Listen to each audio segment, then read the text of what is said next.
اب ہم دونوں ماں بیٹیاں تھیں۔ معاشی حالات بہت خراب ہو گئے۔ کبھی کبھی دونوں بھائی احسان کرتے ہوئے ہماری مدد کر دیتے تھے۔ ہمارے حالات کیا خراب ہوئے، عارف نے بھی منگنی توڑ دی۔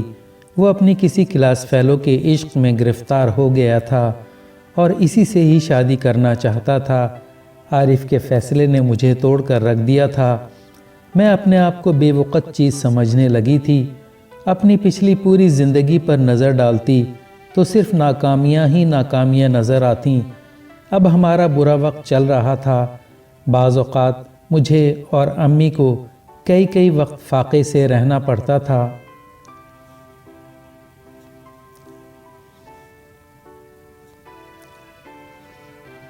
ہمارا گھر 5 افراد پر مشتمل تھا۔ بڑے بھائی الیکٹریشین تھے اور انہیں بیرون ملک جانے کا شوق تھا، لیکن وہ کبھی نہ جا سکے۔ جبکہ ان سے چھوٹے بھائی کی کریانے کی دکان تھی۔ میں تیسرے نمبر پر تھی۔ والد صاحب نوکری پیشہ تھے اور گھریلو ذمہ داریاں ان پر ہونے کی وجہ سے وہ اولاد کو بہت کم وقت دے پاتے تھے۔ والدہ تعلیم یافتہ نہ تھیں، ہم وقت گھریلو امور میں مصروف رہتیں۔ وہ مجھ پر بالکل توجہ نہ دیتی تھیں۔ میرا نام رابعہ ہے، سب لوگ مجھے رابی پکارتے تھے۔ میری کوئی بہن نہ تھی۔ لڑکوں کے بیچ پلی بڑھی، بھائیوں کو دیکھ دیکھ کر چال ڈھال بھی لڑکوں جیسی ہو گئی۔ بلند آواز میں بات کرنا، چھلانگیں لگانا، جو چیز راستے میں پڑی ہو اس کو ٹھوکر مار دینا، کھلونے توڑنا اور برتن ہوا میں اچھال دینا، مردانہ چال چلنا، حتیٰ کہ کپڑے بھی لڑکوں جیسے پہننا۔ دوستی بھی لڑکوں سے تھی۔ لڑکیاں تو مجھ سے بات کرتے گھبراتیں۔ جب ذرا سمجھدار ہوئی، والدہ نے گھر سے باہر نکلنے اور لڑکوں کے ساتھ کھیلنے پر پابندی لگا دی۔ بس یہیں سے ذہنی کشمکش اور احساس محرومی کی ابتدا ہوئی کہ بھائیوں پر کوئی روک ٹوک نہ تھی، مگر میں والدین کی نظروں میں ایسا قیمتی ہیرا تھی جس کو کوئی چرا کر لے جانے والا تھا۔ میری عمر 10-12 برس تھی۔ سماج میں مرد و زن کے مرتبے میں تفریق کا بالکل ادراک نہ تھا۔ میری اوٹ پٹانگ حرکتوں کی وجہ سے والدہ کو بار بار ٹوکنا پڑتا تھا۔ یہ بات مجھ کو سخت ناپسند تھی، تبھی ماں سے برگشتہ رہنے لگی۔ بھائی صبح کام پر نکل جاتے، بات کرنے والا کوئی نہ ہوتا۔ اب میں تنہائی کی وجہ سے بہن کی کمی شدت سے محسوس کرنے لگی۔ کبھی کسی لڑکی کو سہیلی نہیں بنایا تھا۔ اسکول میں بھی لڑکیوں سے دوستی نہ ہو سکی۔ اکثر لڑکیاں میری چال ڈھال دیکھ کر مذاقاً ماہی منڈا کہا کرتی تھیں، جبکہ مجھ کو اس لفظ سے چڑ تھی۔ میں نے فیصلہ کیا کہ میں اسکول میں اپنی سہیلیاں بناؤں گی۔ شروع ہی سے مجھے زیادہ جیب خرچ ملتا تھا۔ ابو دیتے، دونوں بھائی بھی دیتے تھے اور امی سے الگ لے لیتی۔ میں نے کلاس کی لڑکیوں کو اپنی طرف مائل کرنے کے لیے ان کو کھلانا پلانا شروع کر دیا۔ ان کو پیسوں اور چیزوں سے چاہت تھی، مطلب پورا ہوتے ہی کنارہ کر لیتی تھیں۔ ان دنوں میں زمانے کی چلن کو سمجھ نہیں پائی تھی۔ مجھے کسی ایسے مخلص دوست کی چاہت تھی جو بہن جیسا پیار اور اپنائیت دے۔ 8ویں جماعت تک میں تنہائی کا دکھ سہتی رہی۔ 9ویں کلاس میں ایک لڑکی سائمہ سے دوستی ہو گئی۔ وہ اکثر مجھ سے کہتی، رابی تم اپنا طرز زندگی یعنی طور طریقے اور چال ڈھال بدل لو۔ تمہارے لڑکوں والے اسٹائل کی وجہ سے لڑکیاں تم سے دور رہتی ہیں، انہیں تم صنف مخالف لگتی ہو۔ لڑکی کوئی بھی رخ اختیار کر لے، لڑکی ہی رہتی ہے۔ میں خود بھی چاہتی تھی کہ اپنے آپ کو بدلوں، انہی لڑکیوں جیسی لگوں جو میرے ارد گرد رہتی ہیں، مگر یہ بات میرے لیے مشکل تھی۔ کہتے ہیں جب ارادہ مصمم ہو تو منزل مل ہی جاتی ہے۔ سائمہ نے مجھے انداز گفتگو، چال ڈھال اور مردانہ عادتوں کے بدلنے میں مدد دی۔ میں خود میں بڑی تبدیلی محسوس کرنے لگی۔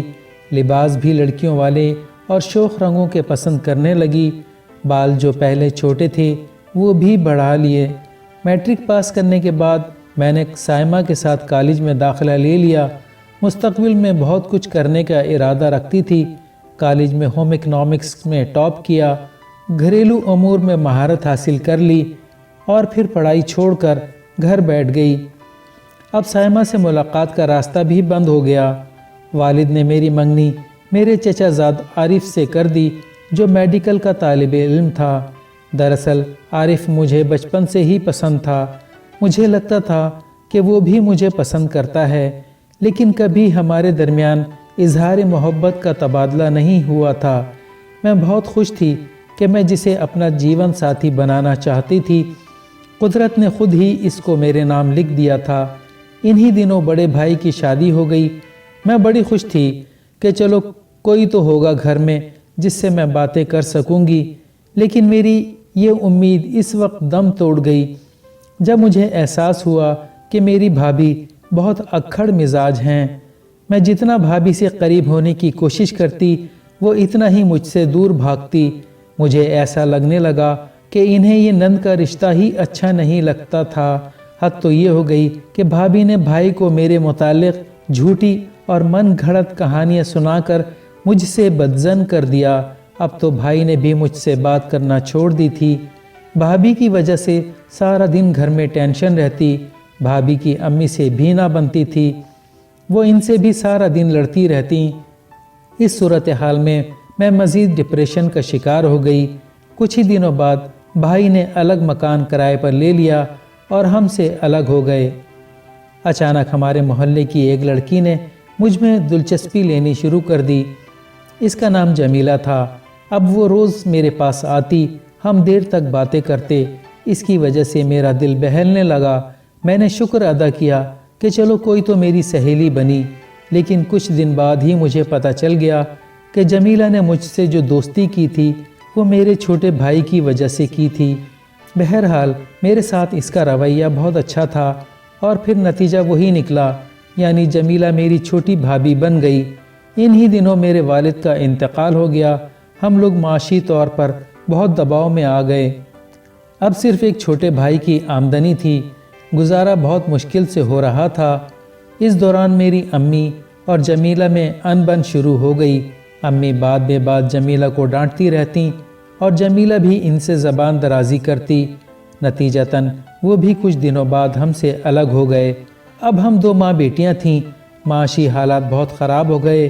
کبھی کبھی دونوں بھائی احسان کرتے ہوئے ہماری مدد کر دیتے تھے۔ ہمارے حالات کیا خراب ہوئے، عارف نے بھی منگنی توڑ دی۔ وہ اپنی کسی کلاس فیلو کے عشق میں گرفتار ہو گیا تھا اور اسی سے ہی شادی کرنا چاہتا تھا۔ عارف کے فیصلے نے مجھے توڑ کر رکھ دیا تھا۔ میں اپنے آپ کو بے وقت چیز سمجھنے لگی تھی۔ اپنی پچھلی پوری زندگی پر نظر ڈالتی تو صرف ناکامیاں ہی ناکامیاں نظر آتیں۔ اب ہمارا برا وقت چل رہا تھا۔ بعض اوقات مجھے اور امی کو کئی وقت فاقے سے رہنا پڑتا تھا۔ میں نے اپنا وقت پاس کرنے کے لیے کتابوں کا مطالعہ شروع کر دیا۔ انہی دنوں طب کی ایک کتاب میرے ہاتھ لگی جس میں جڑی بوٹیوں سے روزمرہ کی تکالیف کے نسخے درج تھے۔ اس کے مطالعے سے مجھے کافی جڑی بوٹیوں کی سمجھ آ گئی۔ محلے کی خواتین جو امی سے ملنے آتیں، کبھی اپنی کسی تکلیف کا اظہار کرتیں تو میں ان کو کوئی نسخہ بتا دیتی تاکہ کسی کا بھلا ہو جائے۔ اتفاق سے ان کو اس سے فائدہ ہو جاتا۔ یہ نسخے بے ضرر تھے، لہٰذا خواتین کو شفا ہو جاتی تو وہ مجھے دعائیں دیتیں۔ یوں میں سارے محلے میں مشہور ہو گئی۔ عورتیں میرے پاس آنے لگیں۔ پھر یہ بات محلے سے نکل کر پورے علاقے میں پھیل گئی کہ میرے ہاتھ میں بہت شفا ہے۔ میں خود حیران رہ گئی کہ اب میرے پاس علاقے کی عورتوں کا تانتا بندھا رہتا تھا۔ میں نے طب سے متعلق اپنے مطالعے کو اور وسیع کیا۔ شروع میں کسی سے فیس نہیں لیتی تھی، لیکن جب خواتین نے خود ہی کہا کہ تم اپنی فیس لیا کرو، اس سے تمہارے مالی حالات بھی بہتر ہو جائیں گے، تو میں نے لینی شروع کر دی۔ میرے پاس زیادہ تر خواتین بچوں سے متعلق زنانہ امراض اور بانجھ پن کا علاج کروانے آنے لگیں۔ میں نے اب نسخے خود بھی بنانے شروع کر دیے۔ چند ہی مہینوں میں پورے شہر میں میری حکمت کا ڈنکا بج گیا۔ میں نے باقاعدہ اپنے گھر پر ہی ایک مطب کھول لیا۔ میری آمدنی میں روز بروز اضافہ ہوتا چلا گیا اور ماہانہ آمدنی لاکھوں تک جا پہنچی۔ اب جب دولت آئی تو سب رشتہ دار اور ملنے جلنے والے بھی آنے لگے۔ حد تو یہ ہوئی کہ دونوں بھائی بھی اپنی بیگمات سمیت ہمارے پاس آئے اور کہا کہ ہم دوبارہ سے ساتھ رہنا چاہتے ہیں۔ انہوں نے ہمیں جوائنٹ فیملی کے فائدے بھی بتائے، لیکن امی اور میں نے اب ان کو ساتھ رکھنے سے انکار کر دیا۔ میری شہرت اتنی ہو گئی کہ اب جب بھی شہر میں حکمت سے متعلق کوئی کانفرنس ہوتی یا سیمینار ہوتا تو مجھے ضرور بلایا جاتا۔ میں نے بھی اب بہت سے مستند حکماء کی صحبت میں اپنے علم کو بڑھانا شروع کر دیا۔ ایک سیمینار کے دوران میری ملاقات ایک نوجوان حکیم ذیشان سے ہوئی جو آہستہ آہستہ ہماری دوستی میں تبدیل ہو گئی۔ وہ بہت ہی اچھے اور نیک انسان تھے، حکمت کے ساتھ ساتھ سوشل ورک بھی کرتے تھے۔ ہماری دوستی بالآخر محبت میں تبدیل ہو گئی اور پھر ہم نے شادی کر لی۔ آج ہمارا شہر میں ایک بہت بڑا مکتب ہے جو ہم دونوں میاں بیوی مل کر چلا رہے ہیں۔ میں نے اسی دوران امتحان دے کر حکمت کی ڈگری بھی حاصل کر لی ہے۔ میں بہت خوش ہوں۔ اللہ تعالیٰ نے مجھے ایک محبت کرنے والے شوہر کے ساتھ ساتھ 2 پیارے پیارے بچوں سے بھی نوازا ہے۔ ہمارے برے وقت میں جب سب ہمارا ساتھ چھوڑ گئے، کس طرح اللہ تعالیٰ نے ہماری بہتری کے لیے اسباب پیدا فرما دیے۔ بے شک وہ ہر چیز سے واقف ہے، وہی ہماری تمام دکھ تکلیفوں کو دور کرنے والا ہے۔ کبھی بھی اللہ تعالیٰ کی رحمت سے نا امید نہیں ہونا چاہیے۔